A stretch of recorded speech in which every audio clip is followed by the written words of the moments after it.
नमस्कार दोस्तों, आप सभी लोगों का फिर से स्वागत है हमारे channel love food and travel में। और आज लेके आए हैं एक नया व्लॉग। आज की यात्रा हमारी है हरिद्वार से लेके अगस्त्यमुनि तक। और ये पूरी यात्रा, पूरी तो नहीं कहूँगा, कुछ चुनिंदा जगह मैं आपको दिखाऊंगा, केवल ड्रोन फुटेज, जो कि इतनी आकर्षित है और आपको मंत्रमुग्ध कर देगी और आपको मजबूर कर देगी जल्द से जल्द उत्तराखंड में अपनी यात्रा के लिए। तो दोस्तों, हमारी यात्रा के 5 मुख्य आकर्षण रहेंगे। हरिद्वार से आगे सिंगटाली, जो कि 50 किलोमीटर है। सिंगटाली के बाद तोता घाटी, तोता घाटी के बाद देवप्रयाग, देवप्रयाग के बाद माँ धारी देवी के दर्शन, उसके बाद मैं रुद्रप्रयाग का संगम आपको दिखाऊंगा और अंत में दिखाऊंगा अपना अगस्त्यमुनि गाँव। तो दोस्तों बने रहिए और चलिए शुरुआत करते हैं इस व्लॉग की। जय हो। तो दोस्तों, ये है हमारा पहला स्पॉट। जी हाँ, यही है सिंगटाली। यहाँ से सफ़र शुरू होता है हमारा। देखिए, पहाड़ यहाँ सिर्फ दिखते ही नहीं हैं, ये बिल्कुल अपनी चादर की तरह पूरे रास्ते को ढक लेते हैं। ये खूबसूरत वादियाँ, ये नीचे बहती नदी, ये खूबसूरत ब्रिज खूबसूरती और ज़्यादा बढ़ा रही है। ये टूरिस्ट लोगों का काफ़ी पसंदीदा स्पॉट है। जो भी लोग चार धाम के लिए आते हैं या केदारनाथ बद्रीनाथ के लिए जाते हैं तो यहाँ पर ज़रूर रुकते हैं। ये काफ़ी खूबसूरत जगह है और यहाँ पे बहुत प्यारे प्यारे कॉटेजेस भी हैं, जो कि आपको दिखाई भी दे रहे होंगे सामने।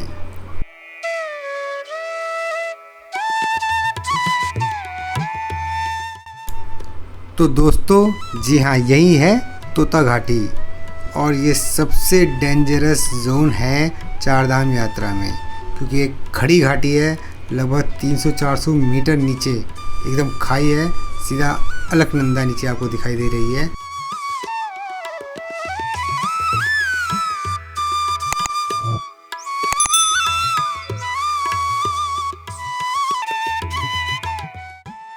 मैं कहना चाहूँगा कि ये जितनी खूबसूरत है उतनी ही ख़तरनाक है। जब भी इस रूट से आएँ सेफली ड्राइव करें, क्योंकि रोड साइड प्रोटेक्शंस बहुत कम है यहाँ पे, सेफ्टी मेजर्स ज़्यादा नहीं हैं। और खाई आप देख ही सकते हैं कितनी गहरी है, जिसका कि कोई अंत ही नहीं दिखाई दे रहा है। पर इसकी खूबसूरती ऐसी है कि यहाँ हर एक मोड़ पर एक नया नज़ारा मिलता है आपको। जैसे कि कैमरे के लिए खुद ही नेचर पोज दे रहे हैं, अलग अलग पोज दे रहे हैं, अलग अलग अदाओं में। जी हाँ, यहाँ की हवा भी धीरे धीरे चलती है, जैसे सब कुछ रुका सा है। बहुत ही शांत जगह है ये, तो बहुत ही प्यारी।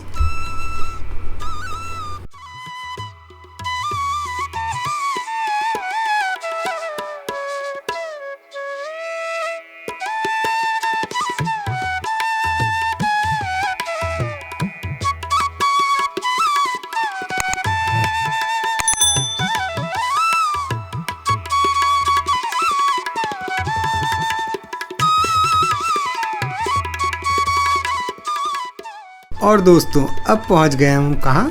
देवप्रयाग। जी हाँ, देवों का प्रयाग। और इसे देवों का प्रयाग क्यों कहा जाता है, इसे देवप्रयाग क्यों कहा जाता है? क्योंकि यहाँ पे मिलन होता है 2 नदियों का।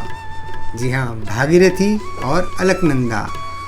अलकनंदा जो कि आ रही है रुद्रप्रयाग से बनकर, और भागीरथी जो आ रही है गंगोत्री से। जी हाँ दोस्तों, यहाँ पे भागीरथी और अलकनंदा का मिलन होता है और वो बनती है भागीरथी। जी हाँ, यहाँ गंगा नहीं बनती है। काफ़ी लोग सोचते हैं कि यहीं से गंगा बनती है, पर गंगा बनती है हरिद्वार से। जब हरि के चरणों में आती है भागीरथी, तब बनती है वो और कहलाती है गंगा। जय गंगा मैया।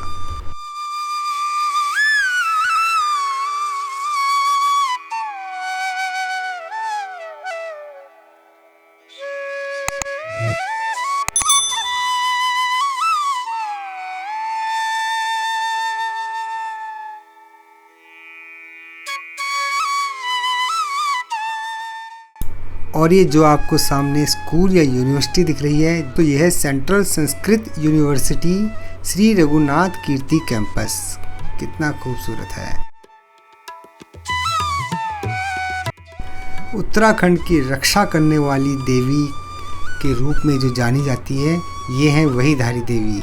ठीक है, इनकी मान्यता बहुत ज़्यादा लोकल्स में नहीं, अब काफ़ी बाहर के लोग भी, मतलब कि उत्तराखंड से बाहर के लोग भी, राजस्थान, यूपी से जो भी लोग आते हैं वो भी इन्हें काफ़ी मानते हैं। और जो भी चार धाम की यात्रा पे जाते हैं वो लोग यहाँ ज़रूर दर्शन करते हैं, माथा टेक के जाते हैं, क्योंकि ऐसा मानना है कि मैया सबकी मन्नतें पूरी करती हैं। और अगर मैं आपको बता दूं, 2013 में जो केदारनाथ आपदा हुई थी, उसके पीछे भी कहते हैं। उसी दिन 16 जून को धारी माँ का स्थान बदला जा रहा था, जो कि काफ़ी लोगों ने मना भी किया था कि माता को अपनी जगह से ना हटाएं और माता का स्थानांतरण ना करें, पर लोगों ने नहीं सुनी। और वही वो दिन था, काला दिन, जिस दिन केदारनाथ पे आपदा आई। तो लोग इसको भी रिलेट करते हैं कि धारी देवी जी को जैसे ही छेड़ा वैसे ही वो आपदा आई। पर साइंटिफिक रीज़न तो ये कहता है कि जो ऊपर चोराबाड़ी ग्लेशियर में क्लाउड बस्ट हुआ था, उसकी वजह से ही वो आपदा आई थी। क्योंकि जब आप इस मंदिर में आएंगे, यहाँ दर्शन करेंगे, आपको ऐसा लगेगा माँ खुद ही पहाड़ों के बीच में बैठी हुई हो। जय धारी मैया, जय नंदा देवी। और दोस्तों, ये है खूबसूरत रुद्रप्रयाग ज़िला। जी हाँ, और ये बाईपास और रुद्रप्रयाग शहर भी यहाँ पे काफ़ी खूबसूरत दिखाई दे रहा है, जैसे आपको दिखाई दे रहा होगा। पहाड़ तो देखिए यहाँ भी वही हैं, पर इंसान देखिए वही जल्दी में लग रहे हैं।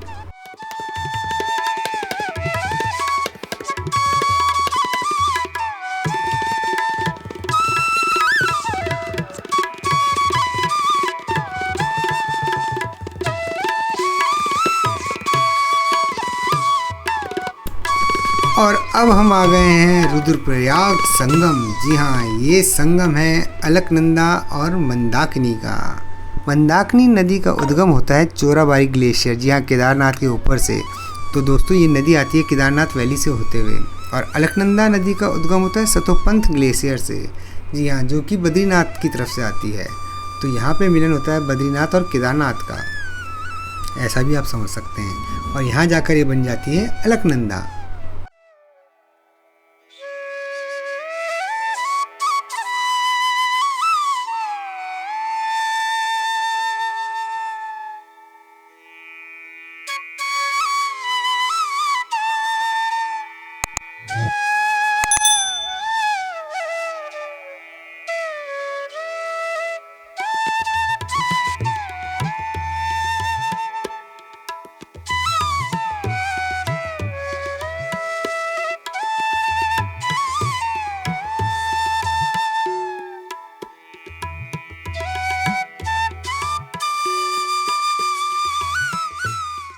और अब आ गया मेरा खूबसूरत गांव अगस्त्यमुनि। जी हाँ, सफ़र यहीं ख़त्म नहीं होता दोस्तों, बस एक नई याद शुरू होने लग जाती है। घर लौटना सिर्फ डेस्टिनेशन नहीं होता, एक एहसास भी होता है। और ये अगस्त्यमुनि से जुड़ाव हमारा बचपन से है। हमारे पिताजी यहीं पले बड़े हैं, यहीं पढ़ाई करी है उन्होंने, और यही खूबसूरत हमारा अगस्त्यमुनि गाँव है। तो दोस्तों, मैं आपको थोड़ा सा अगस्त्यमुनि गाँव का इतिहास बता दूँ। अगस्त्यमुनि उत्तराखंड के रुद्रप्रयाग जिले में मंदाकिनी नदी के किनारे बसा एक ऐतिहासिक और धार्मिक नगर, या आप कह सकते हैं क्षेत्र है। यह स्थान विशेष रूप से ऋषि अगस्त्य, जी हाँ, अगस्त्य मुनि से जुड़ा माना जाता है। स्थानीय मान्यताओं के अनुसार ऋषि अगस्त्य ने यहाँ पे ही तपस्या की थी, इसलिए इस स्थान का नाम अगस्त्यमुनि पड़ा।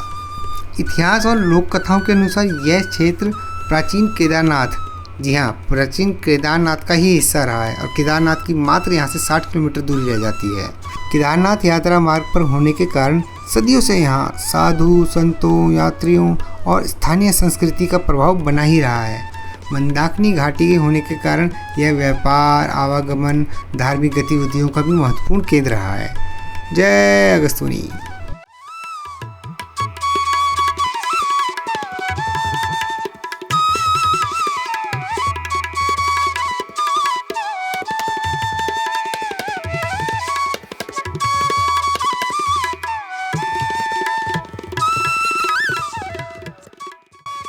तो दोस्तों, लेते हैं अब विदा, और अगले व्लॉग में मैं आपको अपने गांव, जो मेरा बिल्कुल अगस्त्यमुनि से ऊपर जो पहाड़ में मेरा गांव है तिमली किरोड़ा, मैं वहां के आपको दर्शन कराऊंगा, यही ड्रोन वाले, और अपने खूबसूरत गांव से आपको मिलवाऊंगा।